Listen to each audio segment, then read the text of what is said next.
देश में green mobility को बढ़ावा मिले, इसके लिए लास्ट माइल जैसे सर्विसेज में इलेक्ट्रॉनिक व्हीकल का इस्तेमाल किया जा रहा है। ऑटो हो, कैब हो या फिर बाइक, इसके लिए इलेक्ट्रॉनिक कार ज़्यादा इस्तेमाल करने पर फोकस किया जा रहा है।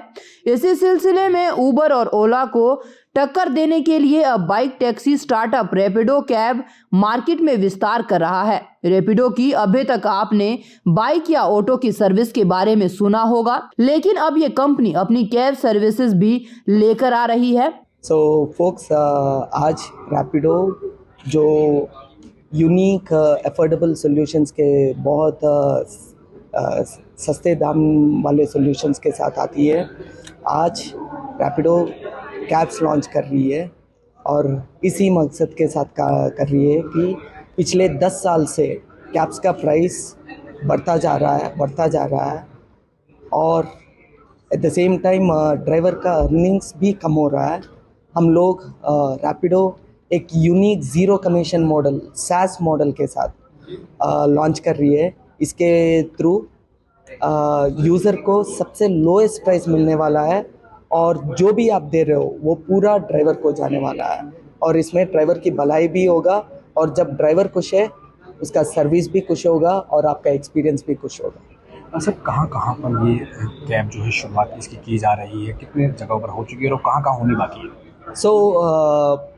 दिल्ली, बैंगलोर, हैदराबाद पे हम रैपिडो कैब्स ऑलरेडी लॉन्च हो चुकी है, आप चेक कीजिए। एट द सेम टाइम अगले साल में हम लोग मुंबई, चेन्नई, पुणे, कोलकाता ऐसे सारे बड़े शहरों में लॉन्च करने वाले हैं और अगले साल के मिड तक हम लोग पूरे देश में एक्सपेंड कर रहे हैं।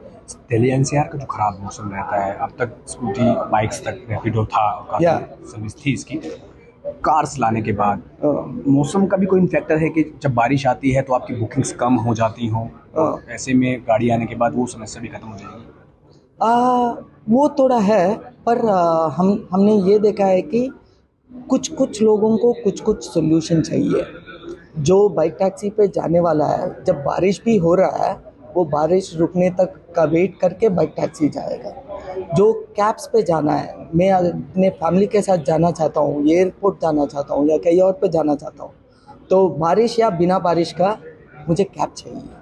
तो यूज़र के रिक्वायरमेंट्स के हिसाब से हम लोग सोच रहे हैं कि यार ये कैब्स वो वाला सोल्यूशन, वो वाला प्रॉब्लम सॉल्व कर रहे हैं। जैसा कि आपने सुना ही होगा, मैंने भी बताया कि सेफ्टी और सिक्योरिटी ऑफ पैसेंजर बहुत ज़रूरी है।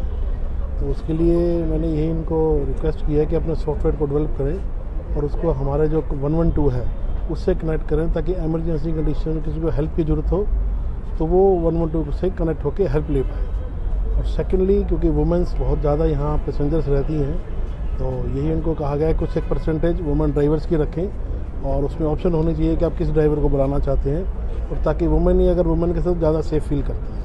ये दो बातें मैंने स्पेशली तो सर, कॉर्पोरेट को भी आप शामिल कर रहे हैं, कॉर्पोरेट के कंपनियों में जाके सर महिलाओं को जागरूक कर रहे हैं इसके प्रति कि किस तरह से वो सुरक्षा के लिहाज से काम। हाँ, हमारे एक 112 में एक हमने ऑप्शन अभी स्टार्ट की थी कि जो भी महिलाएं हैं, वैसे तो पुरुष भी कर सकते हैं लेकिन वुमेन पे स्पेशली, कि अपने आप को पहले रजिस्टर कर लें, ताकि तब उनको ये कंट्रोल रूम में बताने की ज़रूरत ना हो कि वो कौन बोल रहे हैं। तो वो अपने नंबर को अगर रजिस्टर पहले करेंगे तो कॉल करते ही तो कंट्रोल रूम को मालूम होगा कि कौन बोल रहा है, तो जो उसको ज़्यादा समय बताने में लगता है वो कम समय लगेगा।